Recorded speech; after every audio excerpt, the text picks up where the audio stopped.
গঙ্গারামপুর পৌরসভার দ্বিতীয় ও তৃতীয় দিনে উচ্ছেদ অভিযান শুরু হলো গঙ্গারামপুরের কালদিঘি হাসপাতালের সামনে ও গঙ্গারামপুর বাসস্ট্যান্ড এলাকায়। চেয়ারম্যানের অনুপস্থিতিতে প্রশাসনের নির্দেশ পালন করতে দাবাংয়ের ভূমিকা পালন করলেন পৌরসভার ভাইস চেয়ারম্যান জয়ন্ত কুমার দাস। উচ্ছেদ করলেন অবৈধভাবে দখল করে রাখা ফুটপাতের দোকানগুলির বিভিন্ন অংশ।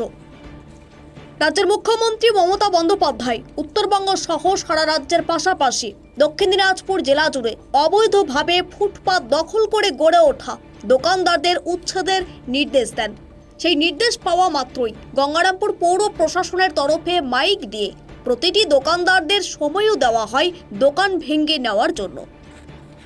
নির্দিষ্ট সময় পার হবার পরেও ওই সমস্ত ফুটপাত দখল করে গড়ে ওঠা দোকানদারেরা সেখান থেকে না ওঠার জন্য উচ্ছেদ অভিযানে নামে গঙ্গারামপুর পৌরসভার একঝাঁক প্রশাসনের আধিকারিকদের সঙ্গে নিয়ে।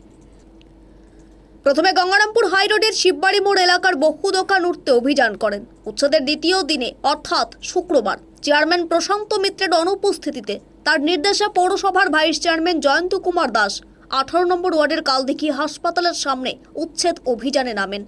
সেখানে উচ্ছেদ অভিযানে দাবাংয়ের ভূমিকা পালন করেন পৌরসভার ভাইস চেয়ারম্যান জয়ন্ত বাবু। সেখানে নির্দিষ্ট সময় দেওয়ার পরে যারা দোকান ভেঙে দেয়নি তাদের দোকানগুলি ভেঙে দেওয়ার জন্য সব ধরনের ব্যবস্থা নেন তিনি।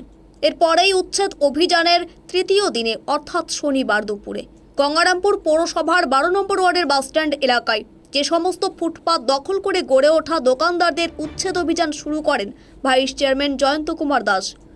সেখানে ভাইস চেয়ারম্যানকে প্রশাসনের নির্দেশ পালন করতে কার্যত দাবাংয়ের ভূমিকায় দেখা যায়, যা দেখে অনেকেই অবাক হয়ে যান। গঙ্গারামপুর পৌরসভার ভাইস চেয়ারম্যান জয়ন্ত কুমার দাস জানিয়েছেন, আমরা গতকাল থেকে শুরু করেছি। আমরা যারা ফুটপাত দখল করেছিল তাদেরকে মোটামুটি আমরা 7 দিন আগে থেকে আমরা মাইকিং করেছিলাম যে 7 দিনের মধ্যে দোকান ভেঙে নিতে হবে। কিছু দোকান ভেঙেছিল আর কিছু দোকান তখনও ভাঙেনি। আমরা সেখানটায় গিয়ে তাদেরকে বুঝিয়ে দোকানগুলো খোলানোর ব্যবস্থা করেছি। কিছু কিছু ক্ষেত্রে হয়তো আমাদের ভাঙতে হয়েছে। এবং আজকে আমরা কালদিঘিতে হসপিটালের সামনে যে দোকানগুলো আছে সেই দোকানগুলোকে ধরে এসেছি।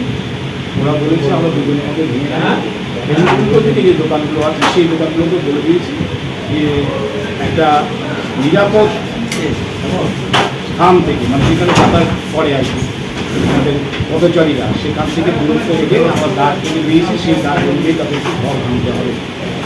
আজকে এই অবধি আমরা করেছি এবং ব্যবসায়ীদের অনেকে বক্তব্য ছিল যে আমাদের তারা যাবতীয় নয়। আমরা বলেছি চেয়ারম্যান আসলে আমরা তাদেরকে নিয়ে বলবো, বিকল্প কোনো ব্যবস্থা যদি আমরা খুঁজে পাই আমরা অবশ্যই তাদের জন্য ব্যবস্থা করার চেষ্টা করব। দক্ষিণ দিনাজপুর থেকে সীমান্তের কথার বিশেষ রিপোর্ট।